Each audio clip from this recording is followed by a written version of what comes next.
Hello दोस्तों, नमस्कार। आप सभी का स्वागत है बीएसआर एजुकेशन पर। और आज अपन पढ़ने वाले हैं बीएसटीसी के लिए शिक्षक अभिक्षमता, जो कि 50 क्वेश्चन आपको पेपर में देखने को मिलते हैं। तो एक बार सभी शेयर कर दीजिए ताकि सभी का फ़ायदा हो सके। और जो चैनल पर नए जुड़े हैं वो कृपया करके चैनल को लाइक कर दिए और सब्सक्राइब पर ज़रूर कर दिए और बेल आइकन को ज़रूर प्रेस करें ताकि आपको आने वाले वीडियो का नोटिफिकेशन मिल सके। तो चलते हैं आज के क्वेश्चनों की ओर। और जो भी नए जुड़ रहे हैं चैनल को सब्सक्राइब जरूर कर दे और शेयर कर दे ताकि सभी के पास अपना वीडियो पहुंच सके।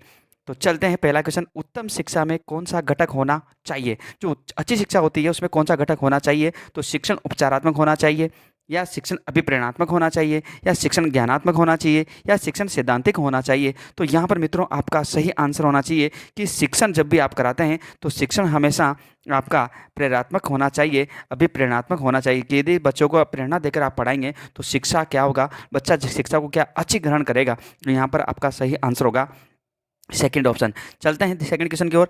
शिक्षण के उपरांत विद्यार्थी में उत्पन्न होना चाहिए। जब आप शिक्षा देते हैं उसके बाद बच्चे में क्या उत्पन्न होना चाहिए, बच्चा कैसा व्यवहार करना चाहिए? तो यहाँ पर बच्चा क्या काम करना चाहिए? तो यहाँ पर देखो, आत्मविश्वास है, अतिविश्वास है, उद्देश्य आधारित परिवर्तन है और सकारात्मक परिवर्तन है। तो मित्रों जो उसका उद्देश्य है पढ़ने का, जो उसका शिक्षण का उद्देश्य है, वो उसमें क्या होना चाहिए? परिवर्तन होना चाहिए। तो उद्देश्य आधारित परिवर्तन होना चाहिए। चलते हैं अगले क्वेश्चन की ओर। शिक्षण प्रक्रिया के अंतिम सोपान पर रहेगा। देखो, जब शिक्षा अपन बच्चे को देते हैं तो उसके बाद में अंत में अपन क्या करते हैं?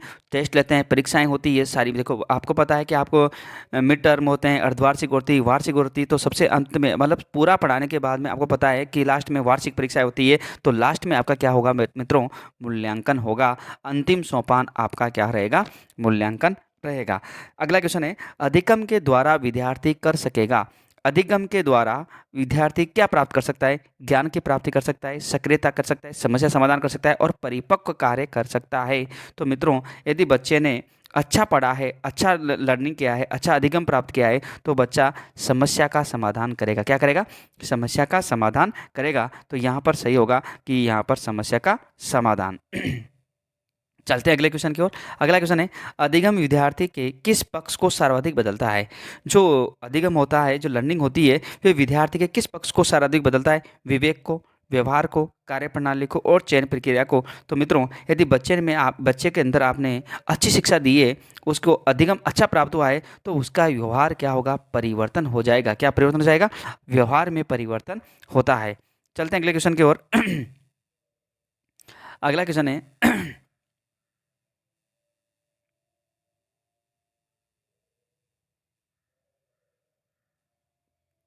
छोटे बच्चे के अधिगम का सबसे अच्छा तरीका होता है। जो छोटे बच्चे होते हैं उनके अधिगम, उनको पढ़ाने का, उनको सिखाने का अच्छा तरीका क्या होता है?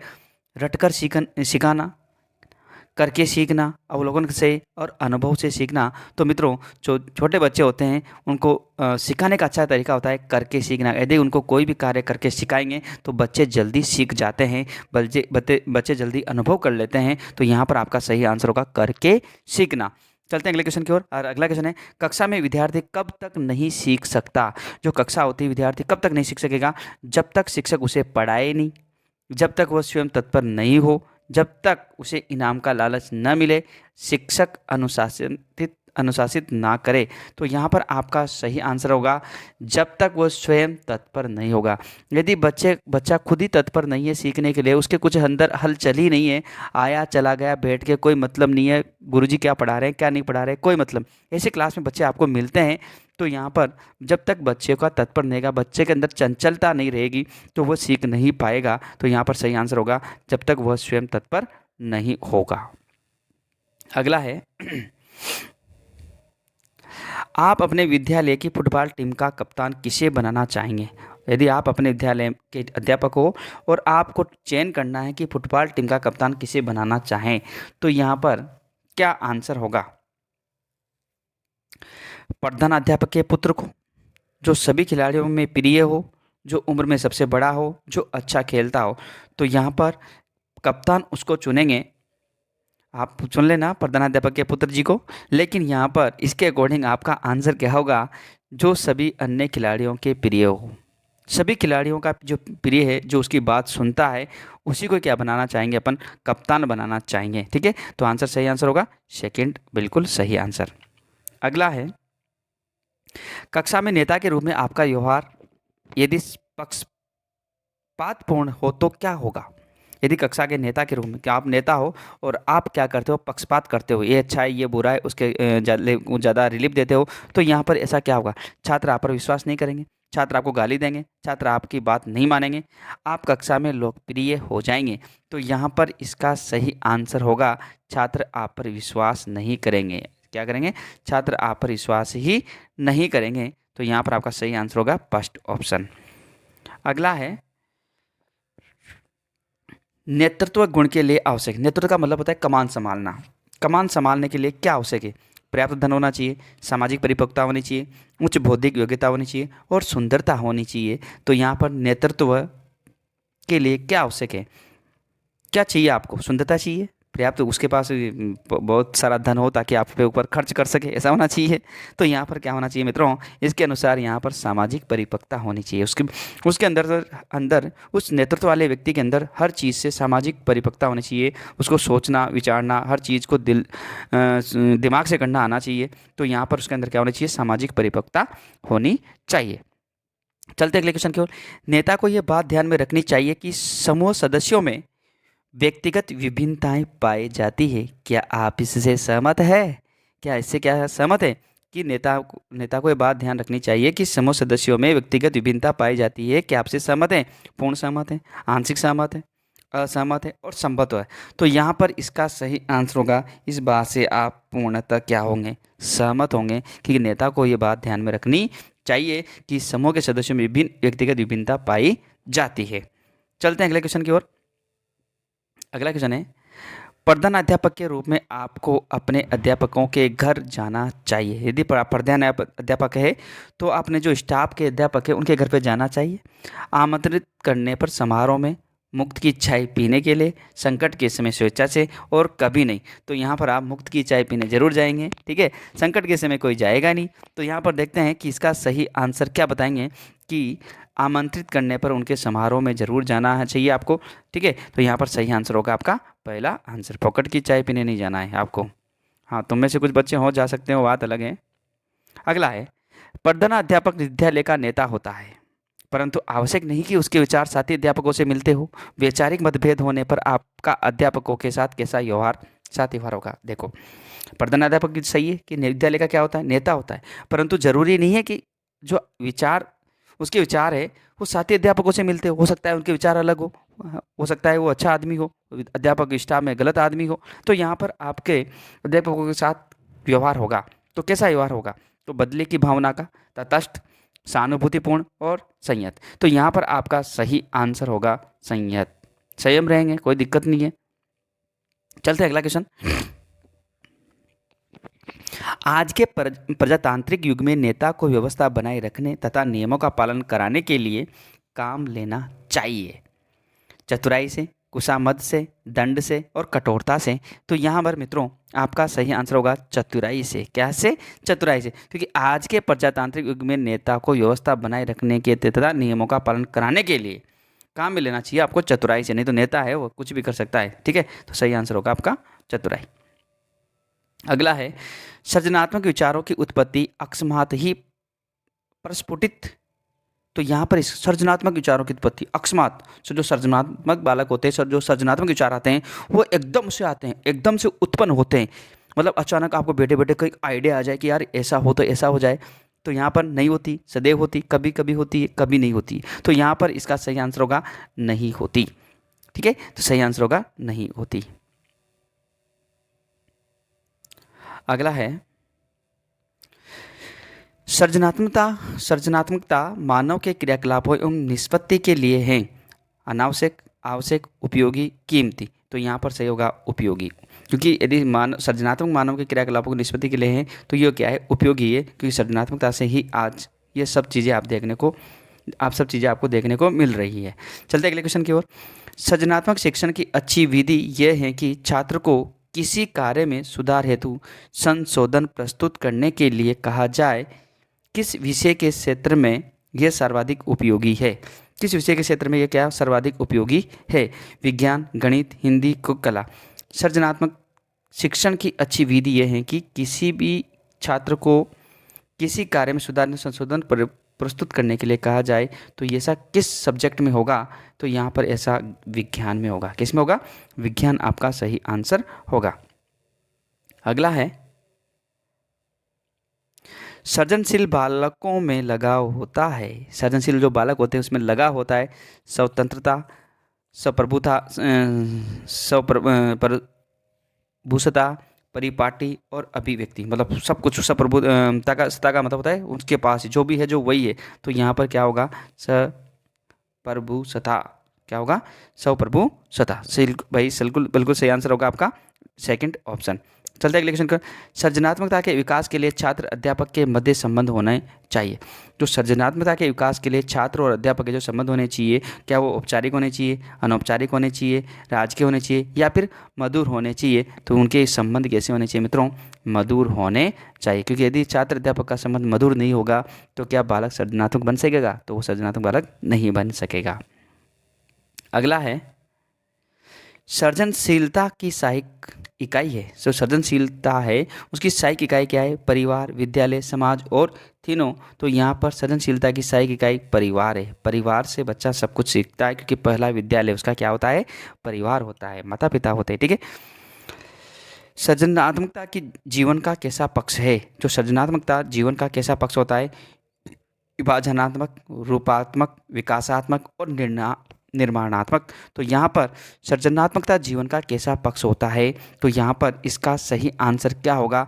सृजनात्मकता से विकासात्मक। कैसा है? विकासात्मक। आप नए नए चीज़ों का विकास करते हो, तो यहाँ पर सही आंसर होगा विकासात्मक। बिल्कुल आपका सही आंसर होगा।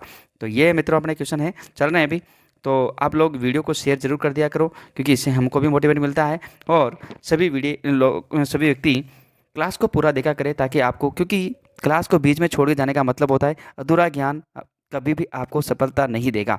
ज्ञान लेना है तो पूरा लो, अन्यथा ज्ञान लो ही मत। यदि पढ़ना है तो पूरा पढ़ो, अन्यथा पढ़ना बेकार है, क्योंकि अधूरा ज्ञान आपको सिलेक्शन नहीं देगा, कहीं पर भी सिलेक्शन नहीं होने वाला आपका। तो इसलिए आपको यदि पढ़ना है तो दिल से पढ़ो, पूरा पढ़ो, ताकि आपका हर क्षेत्र में, हर जगह आपका सिलेक्शन होगा। अधिगम के अतिरिक्त चलते हैं क्वेश्चन की ओर। अधिगम के अतिरिक्त किसका मूल्यांकन होना चाहिए? जो अधिगम के अतिरिक्त किसका मूल्यांकन होना चाहिए? अधिगम अनुभवों का, अधिगम विषय वस्तु का, अधिगम कक्षा का, और 4 ऑप्शन है अधिगम सामग्री का। तो यहाँ पर बिल्कुल सही आंसर होगा अधिगम अनुभवों का। जो आपने सीखा है उसका मूल्यांकन होना चाहिए, उस अनुभव का मूल्यांकन होना चाहिए। तो सही आंसर होगा आपका यहाँ पर फर्स्ट। अगला क्वेश्चन है, मूल्यांकन किस प्रकार से संभव है? मूल्यांकन किस प्रकार से संभव है? व्यक्तिगत, सामूहिक या दोनों नहीं? दोनों सही। तो यहाँ पर देखो, मूल्यांकन यहाँ पर दोनों प्रकार से हो सकता है। व्यक्तिगत भी आप मुझसे मौखिक क्वेश्चन पूछ कर भी मूल्यांकन कर सकते हैं, और सामूहिक सभी बच्चों का साथ में पेपर लेकर भी उसका मूल्यांकन कर सकते हैं। तो यहाँ पर दोनों क्या है? सही आंसर होंगे। अगला क्वेश्चन, विद्यार्थी का प्रगति पत्र माता पिता में कैसा दृष्टिकोण बनाए? विद्यार्थी का जो प्रगति पत्र माता पिता में कैसा दृष्टिकोण बनाए? समग्र, संकीर्ण, औपचारिक और समावेशी। तो यहाँ पर इसका सही आंसर होगा समावेशी। कैसा बनाएगा? समावेशी।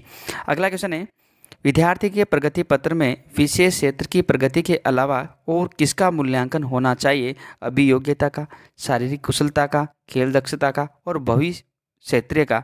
तो यहाँ पर प्रगति पत्र जो आपकी रिपोर्ट होती है उसके अंदर किस क्षेत्र की प्रगति, मतलब शिक्षा के विशेष क्षेत्र की प्रगति के अलावा और किसका मूल्यांकन भी होना चाहिए? तो यहाँ पर बहु क्षेत्र का, जो बच्चे की प्रगति होती है वो सभी क्षेत्रों की में होती है, तो उसका बहु क्षेत्रीय प्रगति पत्र का मूल्यांकन भी होना चाहिए। सभी का मूल्यांकन होना चाहिए कहने का अर्थ। भावी मूल्यांकन में किसे स्थान देना जरूरी होगा? जो भावी मूल्यांकन है उसमें किसको स्थान देना जरूरी है? अंतःक्रिया, सही अनुक्रिया, अनुक्रिया, यंत्रागत क्रिया। तो यहाँ पर सही आंसर होगा अंतःक्रिया। भावी मूल्यांकन में स्थान देना जरूरी है अंतःक्रिया से। मूल्यांकन कहाँ तक सीमित नहीं होना चाहिए? अगला क्वेश्चन है आपका, मुख्य मूल्यांकन कहाँ तक सीमित नहीं होना चाहिए? पुस्तक, विषय वस्तु, औपचारिकता और अनौपचारिकता। तो यहाँ पर आपका सही आंसर होगा औपचारिकता। कहाँ होगा? औपचारिकता तक ही सीमित नहीं होना चाहिए। मूल्यांकन हर जगह होना चाहिए, हर चीज़ का होना चाहिए। तो यहाँ पर औपचारिकता सही आंसर होगा। अगला क्वेश्चन है, मूल्यांकन में कैसे प्रश्नों को समाविष्ट किया जाना चाहिए। जो मूल्यांकन होते हैं, मूल्यांकन में कैसे प्रश्नों को समाविष्ट करना जरूरी, चुनौतीपूर्ण, सामान्य, प्रासंगिक, आवश्यक। तो यहाँ पर सही आंसर क्या होना चाहिए, चुनौतीपूर्ण। जो उनको चुनौती दिए उसको क्या होना चाहिए, समाविष्ट किया जाना चाहिए। अगला क्वेश्चन है, संप्रेषण धारा। संप्रेषण का मतलब होता है बातचीत करना, मतलब मेरी बात को तुम समझ रहे हो, तुम्हारी बात को मैं समझूं, उसे कहते हैं अपन संप्रेषण। संप्रेषण धारा निर्बाध गति से दोनों तरफ बहेगी तभी संप्रेषण सफल और सार्थक होगा। आप इस कथन से क्या है, सहमत है। देखो ये क्या कह रहा है, कथन में अपना आंसर मिल रहा है कि संप्रेषण धारा निर्बाध गति से दोनों तरफ से बहेगी तभी संप्रेषण सफल और सार्थक होगा। देखो यदि मैं बोलता रहूँगा, तुम बोलोगे नहीं, तुम्हारे जवाब दोगे नहीं, यदि तुमको कुछ पता ही नहीं चल रहा कि मैं क्या बोल रहा हूँ, तुम समझ ही नहीं पा रहे हो, तो क्या वो संप्रेषण सार्थक होगा? तो आप कहेंगे कि संप्रेषण सार्थक नहीं होगा। यदि मैं जो बात बोल रहा हूँ यदि आपको समझ में आती है तो आपका संप्रेषण सफल भी है और सार्थक भी है। तो यहाँ पर इस बात से आप क्या है, क्या पूर्ण सहमत है, पूर्ण असहमत है, कभी कभी और अनिश्चित। तो यहाँ पर इसका सही आंसर होगा पूर्ण सहमत, क्योंकि उसने ये बात बोली है कि संप्रेषण तभी प्रभावी होगा जब एक मेरी धारा प्रवाह क्या होगा, एक लय से होगा। ठीक है, चलते हैं अगले क्वेश्चन की ओर। और मित्रों अगला क्वेश्चन आपके सामने ये रहा।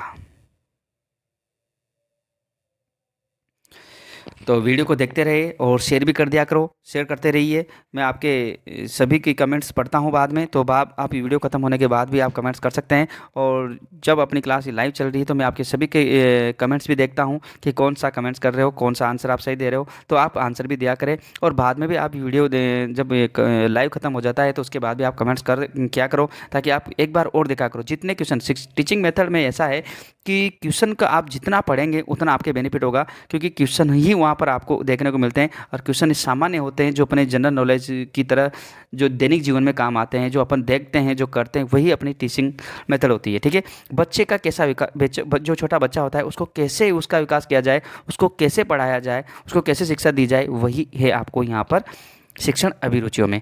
तो अगला क्वेश्चन आपके सामने आया है, संप्रेषण होना चाहिए प्रजातांत्रिक, राजनीतिक, मुक्तात्मक और उपयुक्त सभी प्रकार का।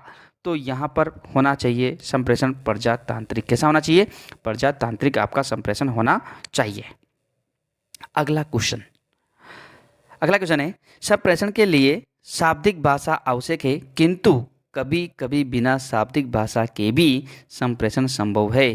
क्या आप सहमत है? संप्रेषण के लिए शाब्दिक भाषा आवश्यक है, जो संप्रेषण है उसके लिए शब्दों पर आधारित भाषा आवश्यक है, किंतु कभी कभी बिना शाब्दिक भाषा के भी संप्रेषण संभव है। क्या आप सहमत है?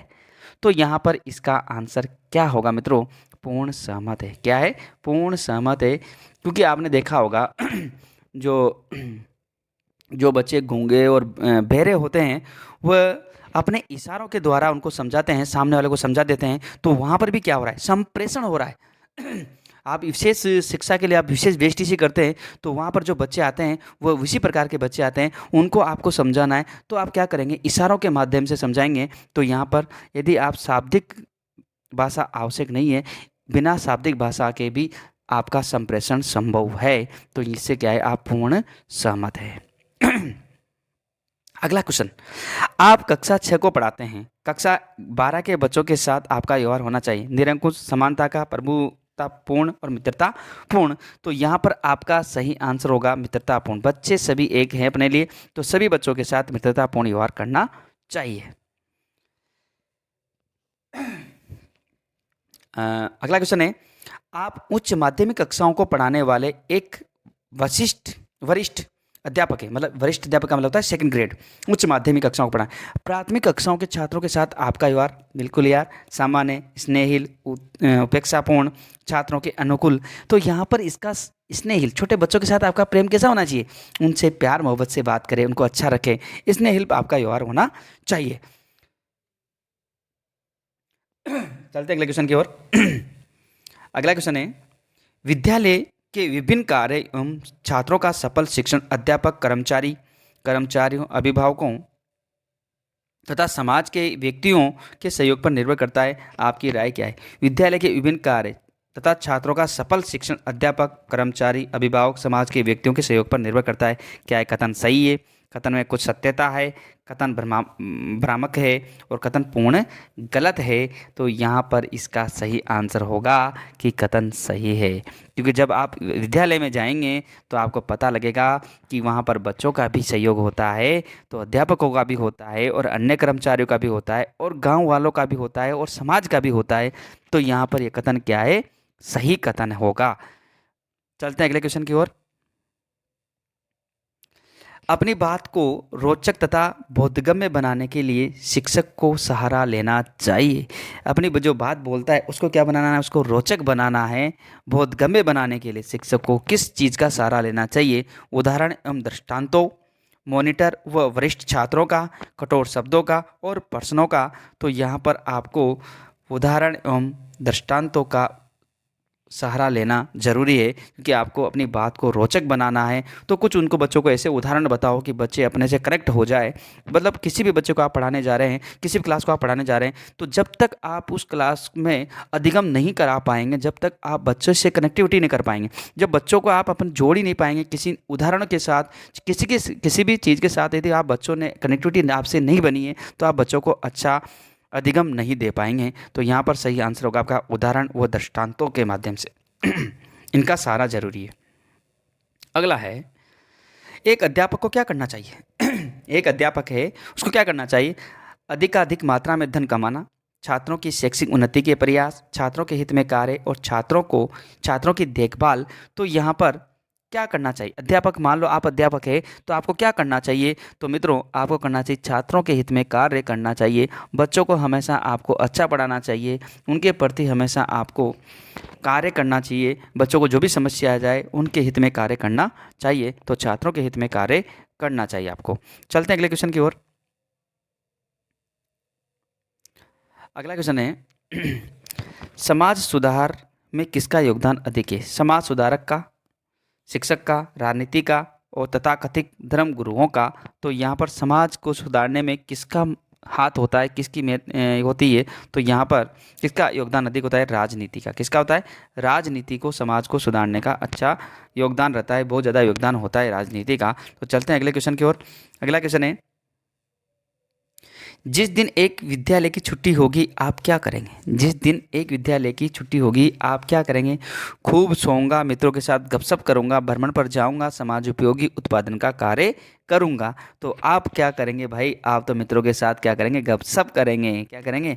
गपशप करेंगे। लेकिन यहाँ पर आपका सही आंसर क्या होगा मित्रों? तो सभी कमेंट्स करके आंसर देंगे कि यहाँ पर आपका सही आंसर क्या होगा। क्या खूब सोऊंगा, क्या मित्रों के साथ गपशप करूंगा, या फिर कहीं घूमने चला जाऊंगा? लेकिन आपका सही आंसर होगा समाजोपयोगी उत्पादन का कार्य करूंगा। जो समाज के लिए उपयोगी है वो कार्य मैं यहाँ पर करना चाहूँगा।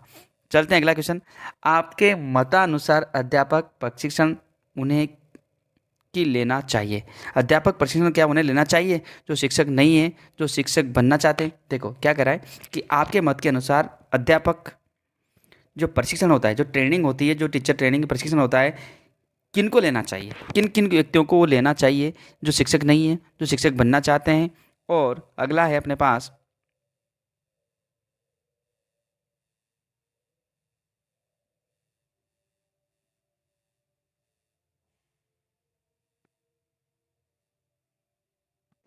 तो किसको लेना चाहिए? देखो, जो शिक्षक नहीं है, जो शिक्षक बनना चाहते हैं, जिन्हें कहीं अन्यत्र नौकरी नहीं मिल रही है, जो अप्रशिक्षित सेवारत अध्यापक है।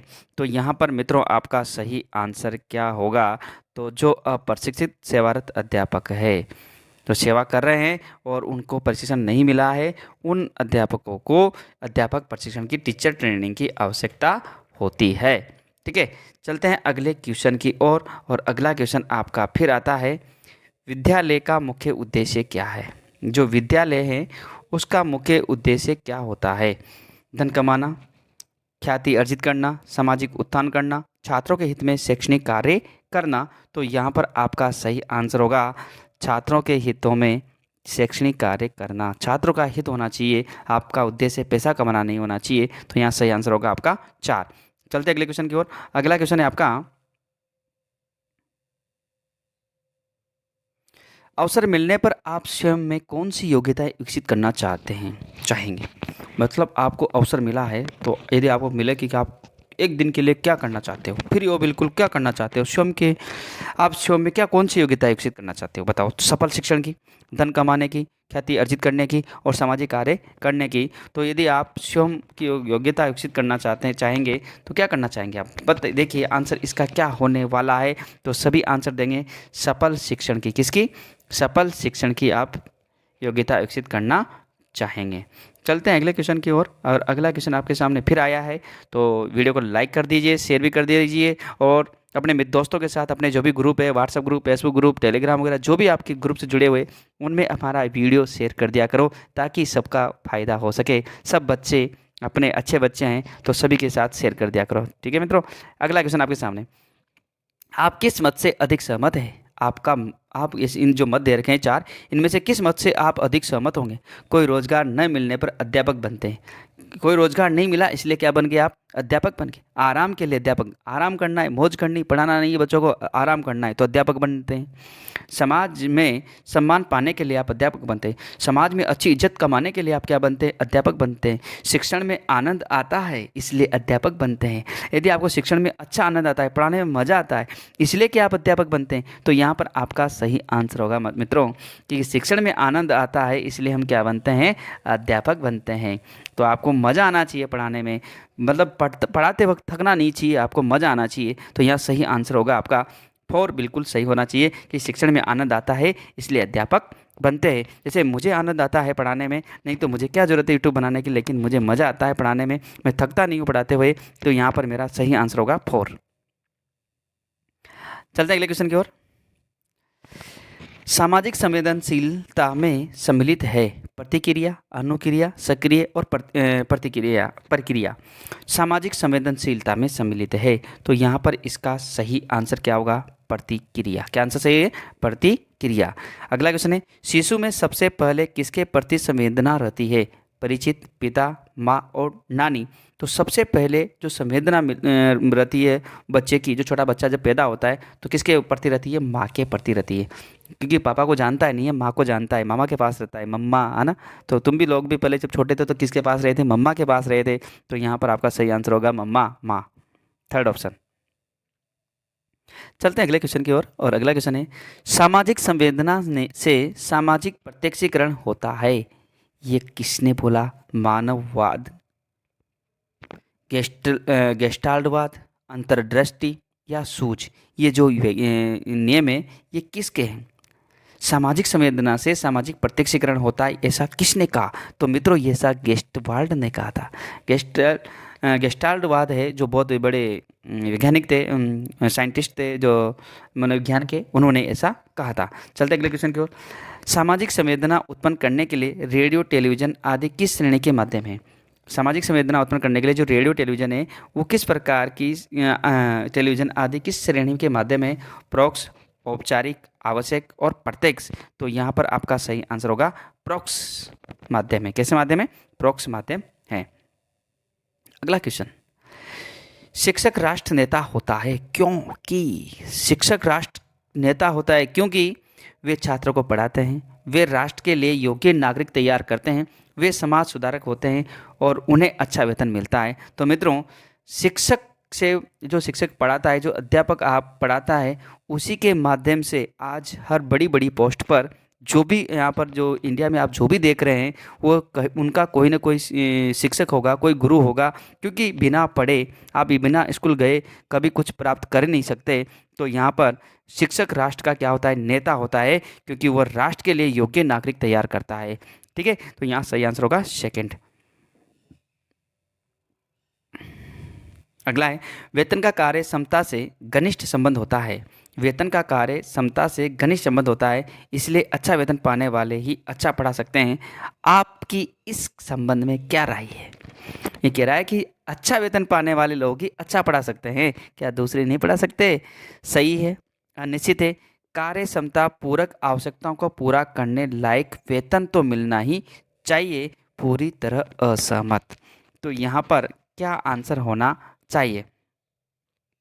तो यहाँ सही आंसर होगा कार्य क्षमता पूरक आवश्यकताओं को पूरा करने लायक वेतन तो मिलना ही चाहिए। मतलब आपकी भी आवश्यकता है, आप जा रहे हो तो आपका पेट्रोल भी जल रहा है, खाना भी खाते हो, तो सब उसके अकॉर्डिंग, क्योंकि यहाँ उसने बोला है कि वेतन का कार्य क्षमता से घनिष्ठ संबंध होता है, बस इतना संबंध होता है। क्योंकि पढ़ाने वाला पढ़ाएगा, क्योंकि बहुत सारे ऐसे भी है बेचारे जो अपनी रोजी रोटी में पाने के लिए भी इस में आते हैं, होम ट्यूशन कराते हैं, पढ़ाते हैं बच्चों को। तो उनकी एक आवश्यकता होती है, उस नीड होती है, उसको पूरा करने के लिए भी वह पढ़ाते हैं। तो कार्य क्षमता पूरक आवश्यकताओं को पूरा करने लायक वेतन तो मिलना ही चाहिए। अगला है,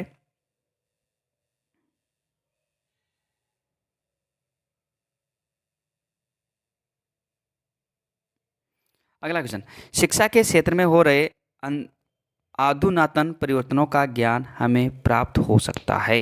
आधुनिक जो परिवर्तन हो रहे हैं, तो यहाँ पुस्तकों से, सेमिनारों से, भ्रमण से, नकल से, तो यहाँ पर जो परिवर्तन देखने को मिलता है वो सेमिनारों से परिवर्तन देखने को मिलता है। चलते हैं अगले क्वेश्चन की ओर। अब अगला क्वेश्चन आपके सामने फिर आया है मित्रों।